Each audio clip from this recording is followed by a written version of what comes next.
ನಮಸ್ಕಾರ ವೀಕ್ಷಕರೇ, ನಾನು ಡಾಕ್ಟರ್ ಪತಂಜಲಿ ಶರ್ಮಾ, ಸಸ್ಯ ಸಂಜೀವಿನಿ ಪಂಚಕರ್ಮ ಸೆಂಟರ್, ಅಶೋಕವನ, ಗೋಕರ್ಣ. ಇವತ್ತು ನಾನು ಹಿಮಾಲಯದ ತಪ್ಪಲಲ್ಲಿದ್ದೀನಿ. ಗಂಗಾ ನದಿ ತಟದಲ್ಲಿ ಇದ್ಕೊಂಡು ನಿಮಗೋಸ್ಕರ ಅಂತ ಒಂದು ಸುಂದರವಾದಂತ ವಿಡಿಯೋನ ಮಾಡ್ತಾ ಇದ್ದೀನಿ. ತುಂಬಾ ಜನ ಕೇಳ್ತಾ ಇರ್ತಾರೆ, ಒಂದು ಆರೋಗ್ಯವಂತ ಮಗುವನ್ನ ಪಡೆಯಬೇಕು ಹೇಳಾದ್ರೆ ಏನೇನನ್ನ ಪಾಲಿಸಬೇಕು ಅಂತ ತುಂಬಾ ಜನ ಕೇಳ್ತಾ ಇರ್ತಾರೆ. ನಮ್ಮ ಕ್ಲಿನಿಕ್ಗೆ ಬಂದವರು ಕೇಳ್ತಾ ಇರ್ತಾರೆ, ಫೋನ್ ಮಾಡಿ ಕೇಳ್ತಾ ಇರ್ತಾರೆ.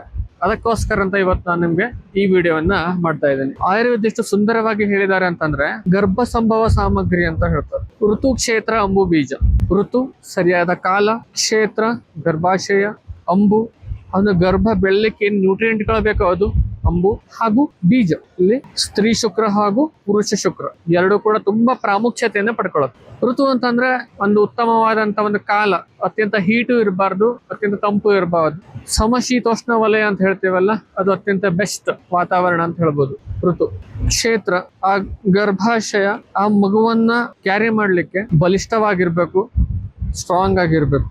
ಅಂಬು ಏನೇನು ನ್ಯೂಟ್ರಿಯೆಂಟ್ಗಳು ಬೇಕು ಬೀಜ ಬೆಳೆಯಲಿಕ್ಕೆ, ಅದನ್ನ ನಮ್ಮ ಬಾಡಿ ಸಪ್ಲೈ ಮಾಡುವಂಗಿರ್ಬೇಕು. ಹಾಗೂ ಬೀಜ ತುಂಬಾ ಬಲಿಷ್ಠವಾಗಿ ಹಾಗೂ ಸ್ಟ್ರಾಂಗ್ ಆಗಿ ಇರ್ಬೇಕು. ಅದಕ್ಕಾಗಿ ಅಲ್ವಾ ನಾವು ಕೃಷಿ ಎಲ್ಲ ಮಾಡ್ಬೇಕಿದ್ರೆ ನೋಡಿ, ಬಲಿಷ್ಠ ಬೀಜವನ್ನು ಉಪಯೋಗಿಸ್ತೇವೆ. ಅಂದ್ರೆ ಗಿಡ ತುಂಬಾ ಚೆನ್ನಾಗಿ ಬೆಳೆಯುತ್ತೆ, ಗಿಡ ತುಂಬಾ ದೊಡ್ಡಾಗಿ ಬೆಳೆಯುತ್ತೆ, ಸ್ಟ್ರಾಂಗ್ ಆಗಿ ಬೆಳೆಯುತ್ತೆ, ಉತ್ತಮ ಫಲವನ್ನ ಮುಂದೆ ಕೊಡುತ್ತೆ ಹೇಳೋ ಉದ್ದೇಶಕ್ಕೆ ಉತ್ತಮವಾದ ಬೀಜವನ್ನು ಉಪಯೋಗಿಸ್ತೇವೆ. ಹಾಗೆ ನಾವು ಕೂಡ ಉತ್ತಮವಾದ ಒಂದು ವ್ಯಕ್ತಿಯನ್ನು ಸಮಾಜಕ್ಕೆ ಕೊಡ್ಬೇಕು ಹೇಳಾದ್ರೆ ಉತ್ತಮವಾದ ಬೀಜ ಕೂಡ ಇಂಪಾರ್ಟೆಂಟ್. ಹಾಗಿದ್ರೆ ಉತ್ತಮವಾದ ಬೀಜನ ಪಡೆಯಲಿಕ್ಕೆ ನಾವೇನೇನು ಮಾಡಬೇಕು, ಹಾಗೆ ನಮ್ಮ ಕೈಲಿದೆ. ಇದು ಪ್ರಧಾನವಾಗಿ ಹೇಳ್ಬೇಕು ಅಂತಂದ್ರೆ, ಯಾವುದೇ ಒಂದು ಅಡಿಗೆಯನ್ನ ಮಾಡ್ಬೇಕು ಹೇಳಾದ್ರೆ ಫಸ್ಟ್ ನಾವು ಪಾತ್ರೆಯನ್ನ ಸ್ವಚ್ಛವಾಗಿ ತೊಳ್ಕೊಳ್ತೇವೆ. ಹಾಗೆ ನಾವು ಕೂಡ ಯಾವುದೇ ಒಂದು ಚಿಕಿತ್ಸೆಯನ್ನ ಮಾಡಬೇಕು ಹೇಳಾದ್ರೆ, ಮುಂದೆ ಉತ್ತಮ ವ್ಯಕ್ತಿಯನ್ನು ಸಮಾಜಕ್ಕೆ ಕೊಡ್ಬೇಕು ಹೇಳಾದ್ರೆ ನಮ್ಮ ದೇಹದ ಶುದ್ಧಿ ಆಗ್ಬೇಕು. ಇಲ್ಲಿ ಶುದ್ಧಿ ಅಂತಂದ್ರೆ ಬರೀ ದೇಹ ಶುದ್ಧಿ ಅಲ್ಲ, ದೇಹ ಶುದ್ಧಿನೂ ಆಗ್ಬೇಕು, ಹಾಗೂ ಮನಸ್ಸಿನ ಶುದ್ಧಿ ಕೂಡ ಆಗ್ಬೇಕು, ಕಾಯಿಕ ಶುದ್ಧಿನೇ ಆಗ್ಬೇಕು, ಹಾಗೂ ಕೋಶ ಕ್ಲೆನ್ಸಿಂಗ್ ಅಂತ ಹೇಳ್ತೀವಲ್ಲ, ನಮ್ಮ ದೇಹದ ಪ್ರತಿಯೊಂದು ಕೋಶಗಳನ್ನ ಮನೋಮಯ ಕೋಶದವರೆಗೂ ಕ್ಲೆನ್ಸಿಂಗ್ ಆಗ್ಬೇಕು. ಹೀಗೆ ನಾವು ಸಮಗ್ರ ರೀತಿಯಲ್ಲಿ ಚಿಕಿತ್ಸೆಯನ್ನು ಕೊಟ್ಟಾಗಷ್ಟೇ ಉತ್ತಮವಾದ ಬಲಿಷ್ಠವಾದಂತ ಒಂದು ಪುರುಷನನ್ನು ನಾವು ಸಮಾಜಕ್ಕೆ ಕೊಡ್ಲಿಕ್ಕೆ ಸಾಧ್ಯ ಇದೆ, ಉತ್ತಮ ಸಮಾಜವನ್ನ ಕಟ್ಲಿಕ್ಕೆ ಸಾಧ್ಯ ಇದೆ, ಉತ್ತಮ ಭಾರತವನ್ನ ಕಟ್ಲಿಕ್ಕೆ ಸಾಧ್ಯ ಇದೆ. ನಮ್ಮ ಭಾರತ, ಯುವ ಭಾರತ ಹೇಗಿರ್ಬೇಕು ಹೇಳಿ, ತುಂಬಾ ಬಲಿಷ್ಠವಾಗಿರ್ಬೇಕು, ಹೆಲ್ತಿ ಆಗಿರ್ಬೇಕು. ಅದ್ರ ಕಡೆ ಪ್ರತಿಯೊಬ್ರು ಕೂಡ ಕಾಂಟ್ರಿಬ್ಯೂಟ್ ಮಾಡ್ಲೇಬೇಕು. ನಮ್ಮ ಸಮಾಜ ತುಂಬಾ ಚೆನ್ನಾಗಿರ್ಬೇಕು ಹೇಳಿ ಪ್ರತಿಯೊಬ್ರು ಯೋಚನೆ ಮಾಡ್ಬೇಕು. ನೀವು ಈಗ ತಗೊಂಡ ಒಂದು ನಿರ್ಧಾರ ನಿಮ್ಮ ಜೀವನವನ್ನೇ ಬದಲಾಯಿಸುತ್ತೆ. ಆ ಹುಡುಗ ಹೇಗಿರ್ತಾನೆ, ತುಂಬಾ ಸ್ಟ್ರಾಂಗ್ ಆಗಿರ್ತಾನೆ, ಇಮ್ಯುನಿಟಿ ಸ್ಟ್ರಾಂಗ್ ಆಗಿರುತ್ತೆ, ಹೆಲ್ತಿ ಆಗಿ ಇರ್ತಾನೆ. ನಮ್ಮ ಒಂದು ಕರುಳಿನ ಕುಡಿ, ನಮ್ಮ ಒಂದು ವಂಶವನ್ನ ಮುಂದುವರ್ಸ್ಕೊಂಡು ಹೋಗುವಂತಹದ್ದು. ನಾವು ಅವನು ಹುಟ್ಟಕ್ಕಿಂತ ಮುಂಚೆನೆ ಇವೆಲ್ಲವುದನ್ನು ಕೂಡ ಮಾಡ್ಕೊಂಡಾಗ ನಾವೇನು ಅಂದ್ಕೊಂಡಿರ್ತೀವೋ ಅವೆಲ್ಲ ಮುಂದೆ ಸಾಧ್ಯ ಇದೆ.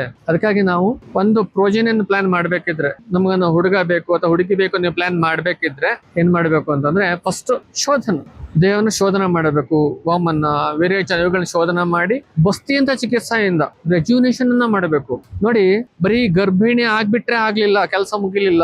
9 ತಿಂಗಳು ಕ್ಯಾರಿ ಮಾಡಬೇಕು, ಹೆಲ್ತಿಯಾಗಿ ಕ್ಯಾರಿ ಮಾಡಬೇಕು. ಅದು ತುಂಬಾ ಇಂಪಾರ್ಟೆಂಟ್. ಒಂದು ಮಗು ಹೆಲ್ತಿ ಇರಬೇಕು, ತಾಯಿ ಹೆಲ್ತಿ ಇರಬೇಕು, ಯಾವ್ದು ಸಮಸ್ಯೆಗಳು ಬರಬಾರ್ದು. 9 ತಿಂಗಳ ನಾರ್ಮಲ್ ಆಗಿ ಬೆಳೆದು ನಾರ್ಮಲ್ ಹೆರಿಗೆ ಆಗ್ಬೇಕು, ನಾರ್ಮಲ್ ಡೆಲಿವರಿ ಆಗ್ಬೇಕು. ನಾರ್ಮಲ್ ಡೆಲಿವರಿ ಆದ್ಮೇಲೆ ಮಗು ನಾರ್ಮಲ್ ಇರಬೇಕು, ಯಾವ್ದು ಸಮಸ್ಯೆಗಳು ಬರಬಾರ್ದು, ಬಲಿಷ್ಠವಾಗಿ ಇರಬೇಕು, ಇಮ್ಯುನಿಟಿ ಚೆನ್ನಾಗಿರ್ಬೇಕು, ಯಾವುದೇ ರೋಗದಿಂದ ಬಳಲಬಾರ್ದು, ಅಂಗವಿಕಲ ಆಗ್ಬಾರ್ದು. ಅದ್ರ ಬಗ್ಗೆನೆ ಆಯುರ್ವೇದದಲ್ಲಿ ತುಂಬಾ ಪ್ರಾಮುಖ್ಯತೆಯನ್ನು ಕೊಟ್ಟರು. ಸ್ವಸ್ಥಸ್ಯ ಸ್ವಾಸ್ಥ್ಯ ರಕ್ಷಣಾ, ಆತುರಸ್ಯ ವಿಕಾರ ಪ್ರಶಮನ ಅಂತ ಹೇಳಿದ್ರು. ಸ್ವಸ್ಥತೆ ಕಡೆ ಹೆಚ್ಚಿಗೆ ಪ್ರಾಮುಖ್ಯತೆಯನ್ನು ಕೊಟ್ಟರು. ವರ್ಷಕ್ಕೊಂದ್ಸಲ ವರ್ಷಕ್ಕೊಂದ್ಸಲ ಶೋಧನವನ್ನ ಮಾಡ್ಕೊಳ್ಳಿ ಅಂತ ಹೇಳಿದ್ರು. ಈಗೂ ಕೂಡ ಕೆಲವೊಂದು ಮದುವೆ ಸಮಾರಂಭದಲ್ಲಿ ಇರುತ್ತೆ ನೋಡಿ, ಹಳದಿ ಸ್ನಾನ ಎಲ್ಲ ಮಾಡಿಸಿ ಶೋಧನ ಮಾಡ್ತಾರೆ. ಇವೆಲ್ಲ ಶಾರ್ಟ್ ಕಟ್ ಇವೆಲ್ಲ. ಆದರೆ ಸ್ನಾನ ಅಂತಂದ್ರೆ ಹೇಗಿರುತ್ತೆ ಅಂತಂದ್ರೆ, ಶೋಧನ ಸಂಪೂರ್ಣವಾಗಿ ದೇಹ ಶೋಧನ ಆಗ್ಬೇಕು. ಇವುಗಳನ್ನೆಲ್ಲ ಮಾಡ್ಕೊಂಡಾಗ ತಾಯಿ ನಾರ್ಮಲ್ ಆಗಿರ್ತದೆ, ಮಗು ನಾರ್ಮಲ್ ಆಗಿ ಇರ್ತದೆ, ಹೆಲ್ತಿ ಡೆಲಿವರಿ ಆಗ್ತದೆ, ನಮ್ಮ ಸಮಾಜ ಸ್ವಸ್ಥವಾಗಿರುತ್ತೆ, ಸ್ವಸ್ಥ ಭಾರತ ನಿರ್ಮಾಣ ಆಗತ್ತೆ. ಇದ್ರ ಕಡೆ ಪ್ರತಿಯೊಬ್ರು ಕೂಡ ಕಾಂಟ್ರಿಬ್ಯೂಟ್ ಮಾಡಬೇಕು. ಪ್ರತಿಯೊಬ್ರು ಕೂಡ ಹೆಲ್ತಿ ಮಗುವಿನ ಬಗ್ಗೆ ಯೋಚನೆ ಮಾಡಬೇಕು.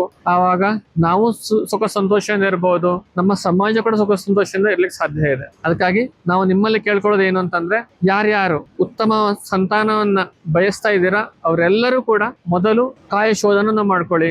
ಶೋಧನೆ ಆದ್ಮೇಲೆ ನಿಮ್ಮ ದೇಹವನ್ನ ರೆಜ್ಯುನೇಟ್ ಮಾಡ್ಕೊಳ್ಳಿ, ಹಾಗೂ ಮನಸ್ಸನ್ನ ಶುದ್ಧ ಮಾಡ್ಕೊಳ್ಳಿ, ಮುದ್ರವನ್ನ ಮಾಡಿ ಕೋಶ ಕ್ಲೆನ್ಸಿಂಗ್ ಅನ್ನ ಮಾಡ್ಕೊಳ್ಳಿ, ಪ್ರಾಣಾಯಾಮವನ್ನ ಮಾಡಿ, ಧ್ಯಾನವನ್ನ ಮಾಡಿ, ದಿವಸ ಜಪವನ್ನ ಮಾಡಿ. ಉತ್ತಮ ಪುರುಷನ ಪಡ್ಲಿಕ್ಕೂ ಕೂಡ ನಾವು ಜಪವನ್ನ ಮಾಡಬೇಕು, ಧ್ಯಾನವನ್ನ ಮಾಡಬೇಕು. ಇವೆಲ್ಲದನ್ನು ಮಾಡಿದಾಗ ಹೀಗೆ ಸಮಗ್ರ ರೀತಿಯಿಂದ ನಾವು ಚಿಕಿತ್ಸೆಯನ್ನ ಪಡ್ಕೊಂಡಾಗ ದೈವ ವ್ಯಪಾಶ್ರಯ, ಯುಕ್ತಿ ವ್ಯಪಾಶ್ರಯ ಹಾಗೂ ಸತ್ವಾಜಯದ ಮೂಲಕ ನಾವು ಚಿಕಿತ್ಸೆಯನ್ನ ಪಡ್ಕೊಂಡಾಗ ಇವೆಲ್ಲವೂ ಕೂಡ ಸಾಧ್ಯ ಇದೆ. ನಮ್ಮ ಆಚಾರ್ಯರು ಹೇಳಿದ್ದನ್ನು ನಾವು ಪಾಲಿಸಿದ್ದೆ ಹೋದಾದ್ರೆ ಮುಂದೆ ನಮ್ಮ ಭಾರತ ಸ್ವಸ್ಥ ಭಾರತವಾಗಿ ನಿರ್ಮಾಣವಾಗೋದ್ರಲ್ಲಿ ಯಾವುದೇ ಸಂಶಯ ಇಲ್ಲ. ಸರ್ವೇ ಜನ ಸುಖಿನೋ ಭವಂತು. ನಮಸ್ಕಾರ.